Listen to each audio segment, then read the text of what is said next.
right. I got big hole. You sure do. We've all known it for a while. Yeah. Yeah. I'm Hey, curious everyone, of this part. welcome back to Half Past Out Podcast. Makes the podcast. If Wolfbox, it not an got endorsement. cut, Will is shilling for products that don't sponsor us. Because that's just kind of what he does. It's really his thing. It is. Let me tell you, canned air replacement forever, though. Yeah. Well, we are back with the Sweet 16 of our Watch Madness. I don't know if we're going to get through the whole Sweet 16 or half of it today. We are going to find out. It may be a bit of a longer episode and we may just cook through it all. We shall see. But before we get into it, guys, what watch are you wearing and what are you drinking? I will kick us off here today. I'm wearing a new watch. First time I've ever worn this watch. Is it one of Podcast Will's? or otherwise. It is not one of Will's watches, although I do have the opportunity to do that. We'll see what happens next time. Tune in to the Elite 8 and we'll find out. But for the Sweet 16, I'm bringing out the AccuTime Watch Corporation WMM5001 WM1. It is right here on the wrist. We'll get some product photos up on the screen. Nice. And Love it. it might look familiar because it is sold exclusively at Walmart. Wow. Honestly, incredible. Under the George brand. It is an AccuTime, to be clear, but it has been available for years for the low price of $9.98. So Perfect. showing a little bit of love to the old Waltons. We'll see if they move their Stadium stadium a little closer. You never know. Sure. But yeah, Be sweet bringing for out me. the old. This is my grandpa's watch, to be clear. That's why Okay, nice. it's new and All right. There's new a and story. old at the same time. And I thought I would try a drink that he definitely has never had. The old Jack and Diet Coke. So he's more of Didn't a have a Nooner? Schlevo guy. Didn't have a Nooner. I had a Truly, but he for sure wouldn't have one of those. Yeah. So I figure whiskey never hurt anybody. And so that's my combo, the Grandpa watch and the Jack and Diet. I've seen whiskey hurt both of us quite a lot. Yeah. It's not good. Just too much of a That baby. said, we should do a Schlevo drinking game episode. No. Yeah. I'm just not doing that. It's happening. No, okay. just It's not doing decided. that. Come on by. Unfortunately, Will, you just got outvoted. I'm just not doing that, man. That's why I we take have a three of us. shot. I take shots almost every episode, right? I get a pass. Yeah, we'll see. We'll talk about it. Join us on the Patreon if you want to vote on a Schlevo game show or Right. drinking game. Right. How about you, Will? I want to change things up. I Wow. admit I've been wearing the CW a lot, Sure. mostly because I'm not going to have a chance to wear it again. I really do like the green dial. I think that it's just more of a daily driver for me, Yeah. and I'm a huge fan of this green dial. I really enjoy it. So I admit, well, I've been wearing that the most, and honestly, I wore it earlier today to change things from last time. We've got the Snoopy Moon Swatch. Nice. Love this. It's always available, always ready, nice to wear. Mhm.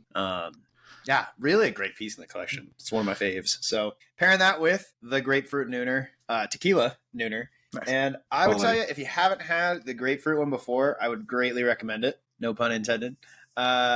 It's great. Enough said. I'm pairing that Perfect. Yeah, with some Girl Scout balls. those are fantastic. Yeah. Anyway, I'm going to pour some so that you guys don't have to hear me play with this very loud bag in the microphone over and over and over.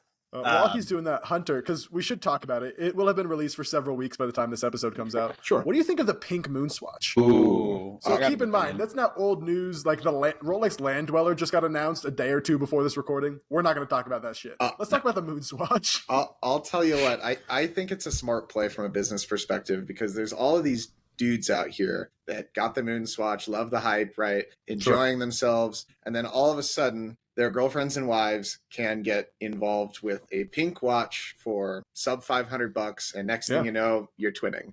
That is precisely why Liv won't know about it until this episode drops, and I'll be out sub $500. So it's not a crazy, nothing crazy. So I think it's fun. And it absolutely reminds me of the Tudor, the pink Tudor watch drop.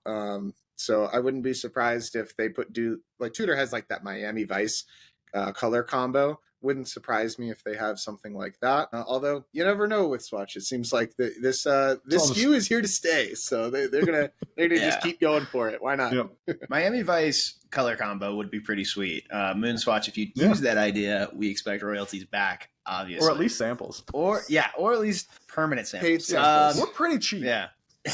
Yeah, just a watch, really. And at your cost, come on. You'll be fine.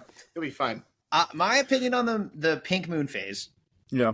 As the moon phases have come out, it makes the moon swatches for me less and less desirable. While I'm sure someone out there is gonna be like, well, I like the light colored pink. Fair enough. I'm not here to choose your color palette. But you can't tell me that those subdials are just much cooler on the newer moon swatch, which has a moon phase in it. And I'm starting to run out of great reasons, especially for the moon swatches that don't have, Hunter's got a pretty playful dial. Hunter, you have Saturn. Yeah, I do. You have a cool sub dial on there that I think makes it unique, and Mars does that. There's a few others that do that. And I think when it's just the standard set of sub dials, I really feel like I'm starting to miss out for the same price point. So just my comments on that. I think this starts to replace those for me going forward as they release more and more moon phases. Yeah. No, you're absolutely right. I don't have a lot of interest in the standard ones now. I would wear the hell out of that pink moon swatch. Sure. Yeah. Personal preferences. But yeah, that's between that, like the white Snoopy, I think would be my two choices at this point. Love to see it in person. We're going to try and get down to a swatch Cherry Creek and see if we can snag one. Yeah. Well, let's get into our Sweet 16. I think, unlike Christian's prediction, I think we're going to kill all of these because we typically air it the same way. Okay, let's see. We'll see. Let's start out. We have the Nezumi Voiture Tonnerre TQ2. Yes, that's exactly how it's pronounced. Versus the Zelos Aurora Field 38, specifically the Mother of Pearl. Can I come out and say no? Hunter, both of these watches are really are these some of our worst in the Sweet 16? I think they are. I think amongst the I love Zelos. Sweet 16, Zelos, I got to watch on the winder. Right? Yeah, I got to watch on the winder. All right, I don't want to hate on Zelos and Nezumi. Cool.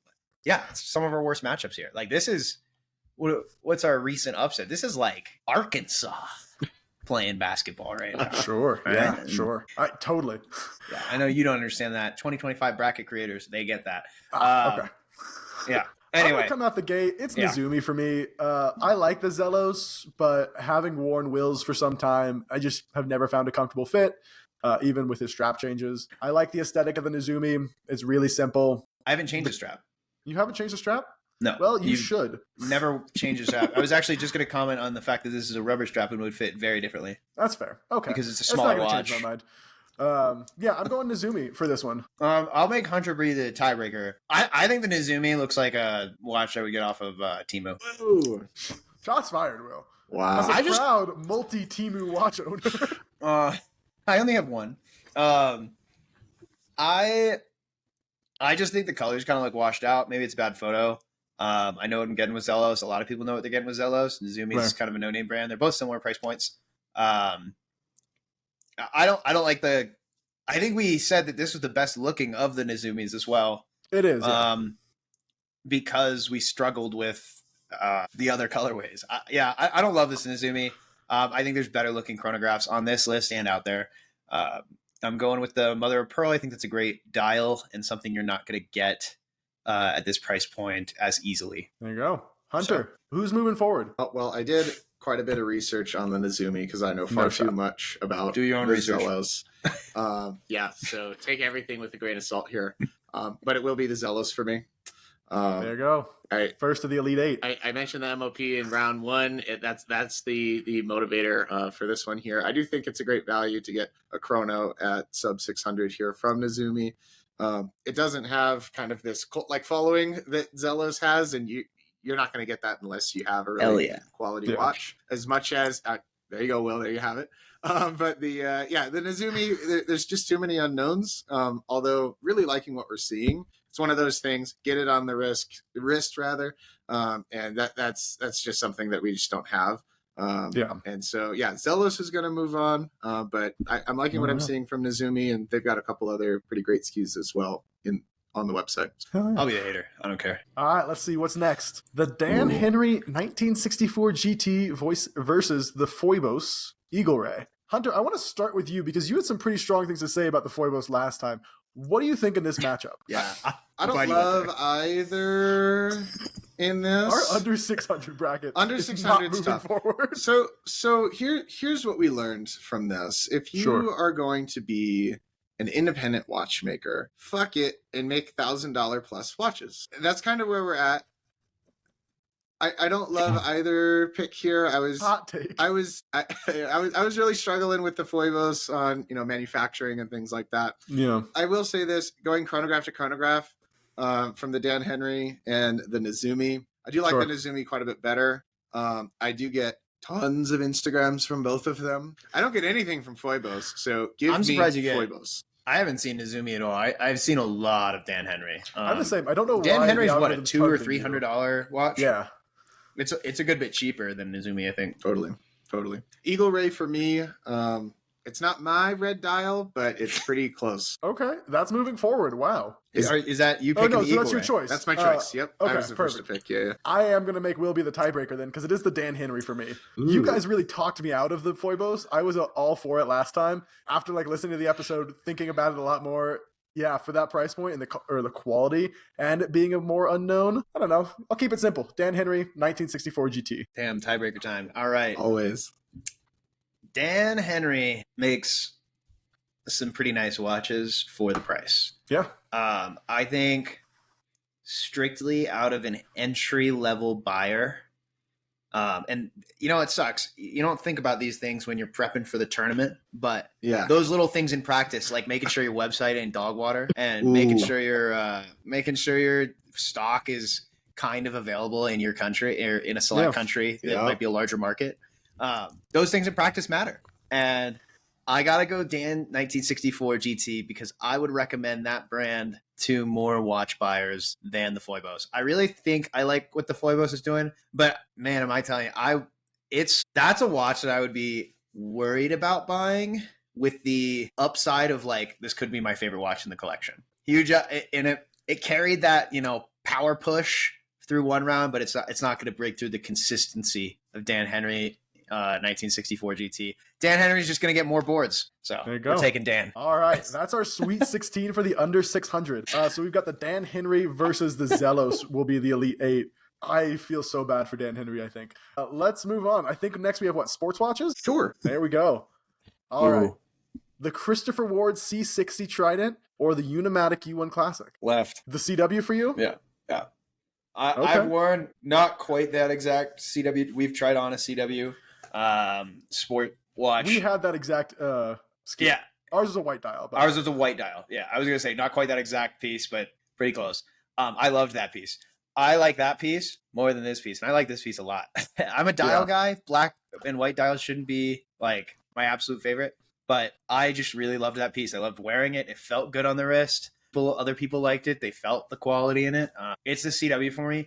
Someone's going to put in the comments oh, that's not fair. You haven't tried on the Unimatic. I don't like the way the Unimatic looks. It made it through because it had a cake pop round. All right.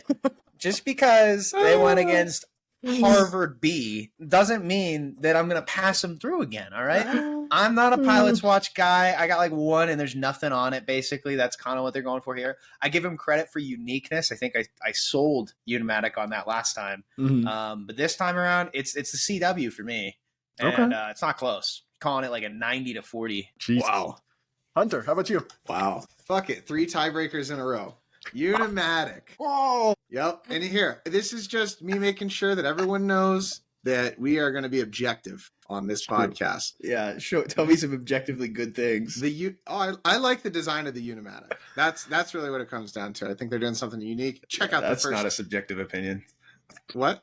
Do your own research. Anyway, It's all a subjective opinion. It's a watch podcast. I know. Yeah. I know. We have Give never a shit. once said practical We buying have advice on the show. 32 watches in this bracket. They all If you tell compare my opinion about the Umatic versus last episode of this episode, I sound like I have, split personality. All right. time. Yeah, it happens every year. That's Let's part of the push it podcast. through then, boys. Hell yeah. Unimatic. No! Go through.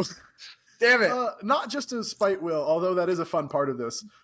I do really, really like the aesthetic of the Unimatic. I like a lot of what they're doing with the rest of their brand. Their website's pretty tolerable.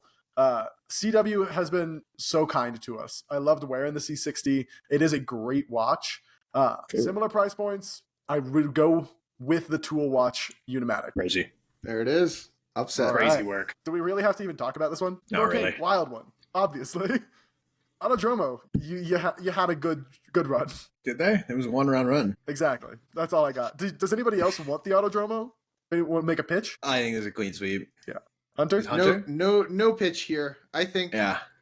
just being considered on this independent bracket in a sports category, like there are tons of these to pick from. Yeah. And so like any of these 8 sport watches that were selected have something great going on. It's just really unfortunate that Narcane's kicking Autodromo's butt here. Yeah. Just walking away. The whole lineup. I would mention for our viewers on YouTube or just our listeners, the Norcane Wild one, the photo at least we have up doesn't necessarily do it even justice. Mm-hmm. So if you got it zoomed out or something, I would really recommend look up the Norcane Wild one. Do your own research for once, please. This watch is gorgeous the closer and closer you get to it. And there's a real reason why we're picking it. We've seen those photos. It's not that the Autodromo is a nice watch, like they said. Yeah. This is just a tough matchup. The Autodromo would have won like 2 of the last rounds. Having gotten to see both of them in person, that's truly no contest. Yeah. All right, that is the Sweet 16 for sports watches. Will, I think you were right, and I'm not going to give any credit to Hunter. Let's move on to dress. I don't know what just happened. Shade. Constant shade. Whoa. This is hard. All right, see, these are the matchups I'm wondering about because, like, Yeah. I was thinking about these before the podcast. This is hard. I appreciate either watch that goes through here. Wow, that's very sweet, Will. Yeah. It's the main for me, just straight up. I love Anordain. The enamel dials, beautiful. I would wear the main more. Mostly, I think I would feel very hesitant to wear the Anordain. Oh, I think it's a bad I think we got to throw that why is mentality out. that? I don't know. There's something about wearing it wearing it. Hunter and I got to see them at Wind Up last year. Yeah. It felt like a very fragile watch. I beat the hell out of my watches. That's why my main daily driver is a G-Shock. I don't know if I could wear it every day, but I could put the main in any situation and feel more comfortable with it. Thoughts? I haven't worn the main, so I don't know Fair. how you'd know that. I am gonna go Anordain here. I think it's obvious why I love this watch. But also just while we're recording, Watches and Wonders is happening. Maine is there. Anordain isn't, to my knowledge. Do your own research, but Maine is there. There hasn't been a whole lot of coverage on their moon phases as far as what I've seen. They do have a new release with Nico Leonard, and that's been pretty much their main craze. And so it's just the focus. I don't know if there's focus on the moon phase here. Whereas with Anordain, like obviously, like both of these companies are working to release these watches this year. I think the main ships in May, and then Anordain is everything is made to order. But it's going to be Anordain here. I just don't think Maine has the focus here on the moon phase. There you go. Will? Christian, you're not going to like this answer. I think it's the Anordain just because I don't love the 36 millimeter case. See, that's totally fair.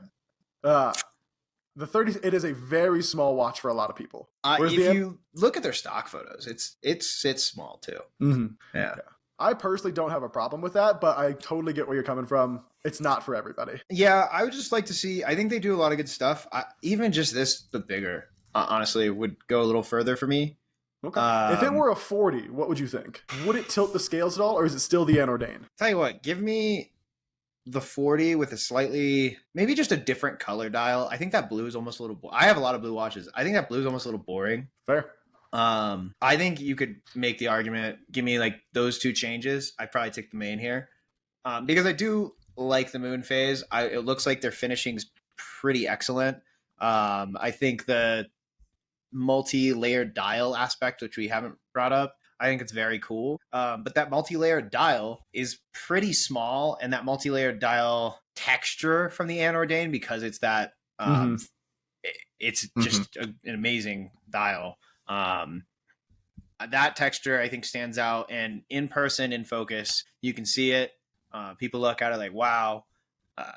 I would like to just see Maine expand a little more outside of their comfort here and go just a little bigger. That's all I want. So I think it'd tip the scales for me if you give me a different color and a different size. Okay, real quick Yeah. question for you. So the Model 1 from Anordain does come in 3 sizes. So Okay.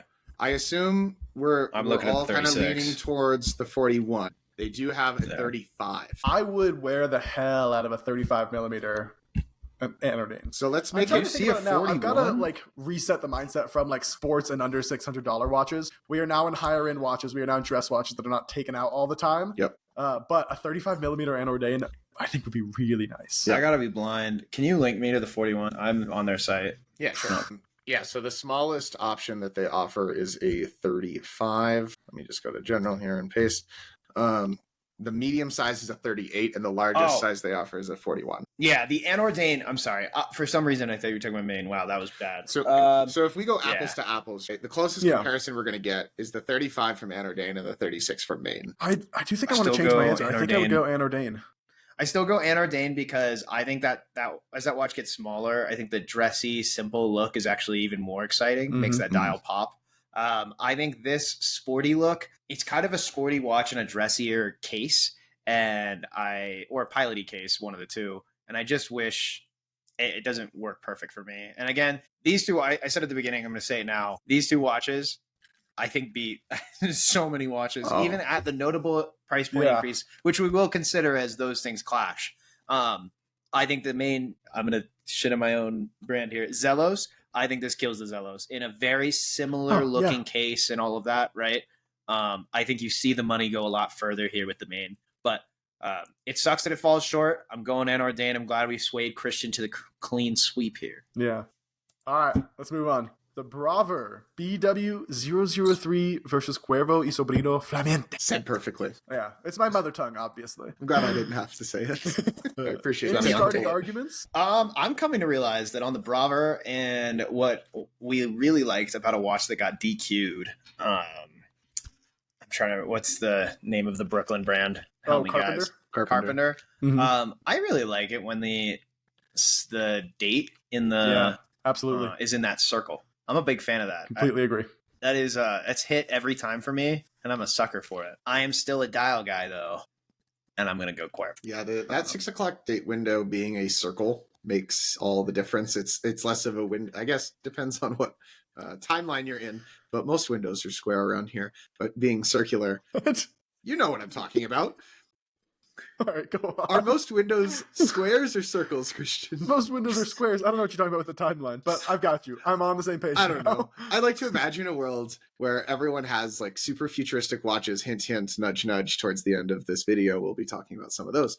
But I imagine that all of our windows are circular. Yeah, okay. I'm on board. And so, yeah, that gives me positive vibes from the Braver. However, Cuervo y Sobrino Flameante is moving on. Yeah. I think I'm glad we passed that through so we can make Hunter say it again. Exactly. That was the only reason. No, I think the Cuervo deserves to move on. It's what I would have voted as well. The Braver was the watch that last time we saw it, the more we talked about it and looked into it, the more I think all of us were excited about it. Yeah. But it just can't compete with the Cuervo. We'd love to see more from Braver. We're excited to see what the brand does. Hopefully we can start to work with them and see like some in person. But Cuervo, you're moving on this round. Are we moving on to 10K? All right, here we go. Let's do it. The big boys. Hunter, did you put both blue watches together on purpose? I think they're seated appropriately. I think that's accurate, unless my Google Sheet's wrong. So two weird-looking blue but very different blue watches. Both outrageous price points. I mean, do we need to go into any of those details again? I think at this point, at over 10,000, it's kind of just, what's your gut tell you? It's vibes, man. Yeah. It's absolutely vibes. I am a sucker for the kind of blue. Just engineering involved to achieve that color is pretty intense, and my heart is very fond of it. That being said, it kind of like disappears almost when I compare to the MB&F. When I just looking at the two different blues, it feels like a stereotypical like 10-year-old boy. Like, what's my favorite color? Like the most electric blue you could possibly think of. This is it, right? Whereas the MB&F is bringing out this paler blue, and it's represented in a much different way, and it doesn't overtake the watch now that you're comparing it, because you do have that case on the De Bethune. So I'm going to go MB&F for those reasons. It's all vibes here, folks. What do you think? I completely agree. Looking at them side by side, the De Bethune washes itself out. It just becomes, like you said, it's just all blue, and that's all that matters. Whereas the MB&F is still a very legible, usable watch. I think it's equally as much a work of art as the De Bethune, but it just, I don't know, it looks cleaner. It's a watch I think I would be proud to wear versus a watch I would put in a safety deposit box. I would still wear the De Bethune. I think the amount of pop you get would be so cool. People would talk about it, and Christian and I have talked about that effect a lot on people. That's fair. I would still wear the de Bethune, but I'm going to make an analogy here. When GTA 5 first came out, I'm buying that de Bethune all day of the week. My GTA life now has evolved, and I would go towards the more elegant MB&F, pure GTA timeline. What a wild comparison. I do track with you. You and I have played GTA enough together. Yeah, I started with a chrome adder. Yeah. And now I have a nice, elegant Ferrari. So I really like the de Bethune. I do think that we shouldn't downplay the effect that watch would have on other people. I think people like come to talk to you just to look at the watch. That's the thing. I don't want people coming to talk to me. I don't mind that part as much. The MB&F, just myself and considering only my preferences, I talked about how similar of construction it reminds me of that Hermes piece that I tried on, and I really, really, really loved what was going on with the dials and everything like that. I'm going to go the MB&F Legacy machine one more time here. I will say it's going to start creeping where the Hermes watch being available hurts it. But just want to throw that out there. I do think because there's another design similar to it, it hurts it, but I love that design, and I'm not going to sell it short here for the kind of. There we go. All right, final pairing of the Sweet 16, the Ming 3704 and the H. Moser Studio Underdog. Will, I think I know where you're going to fall on this one. Do you want to start us off? Yeah, my tune hasn't changed this time around, I can tell you. I'm not voting Miss Pac-Man. I'm going the Ming. If you don't look at that watch and say that's Miss Pac-Man, I don't know. You got to open your eyes, man. I do, and I don't hate it. It doesn't bother me. It's just like for the price point, Studio Underdog can get a lot cheaper if you don't pick the H. Moser paired watch, right? And I quite frankly, I like H. Moser as well. Both brands make great pieces, and I don't dislike that they collabed. I dislike this specific collab. And I hope they collab again. I hope I see something a little more fun from them, but I can't get past kind of just a purple and yellow Pac-Man situation. It doesn't do much for me. I think the Ming is a really cool watch. I think this was another piece that I mentioned that grew on me as we talked about it more. And I'm excited to see it move on. I will say I'm going to eat my words here. I think the MB&F might make it past either of these fucks. Time will tell. Time shall tell. Hunter? It's the H. Moser Studio Underdog for me. Okay. So I obviously like the Art Deco style. I feel like I would wear the H. Moser quite a bit more. It kind of is like a new spin on stealth wealth, right? Like, you don't really know, like, and that's really the whole point of H. Moser, that you're flashing a lot of cash here. But then, with the collaboration, that of course is always fun to do. But then kind of the only thing that I really, really like about the Ming is they have the raised loom. And that obviously is going to help out quite a lot just with visibility.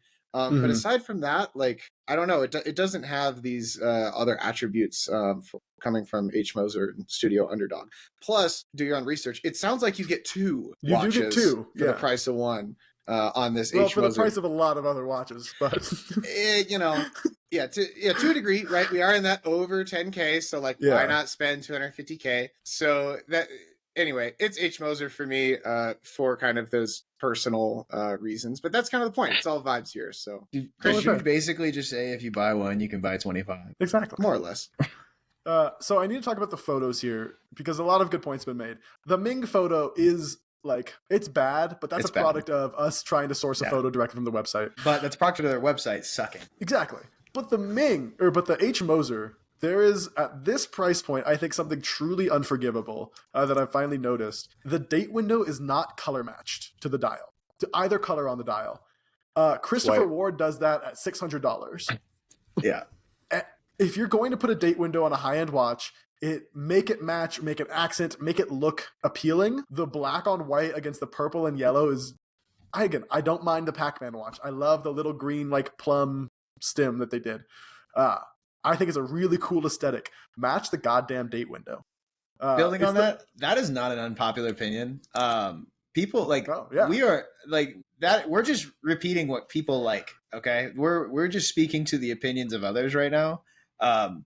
Christian is telling you something that most of the public wants. Yeah. Very few people are like, I don't want that matched. That's like, So, it's just yeah, it's, it's the- pretty it's a unforgiving. little craftsmanship detail that at that price point I expect better. Ming is moving on. Yeah, All right. HMOs are missing their free throws All at right. the date window, baby. Woo! Let's go. A lot Hunter, of buzzer are you beaters. keeping track of the bracket? What is our Elite 8?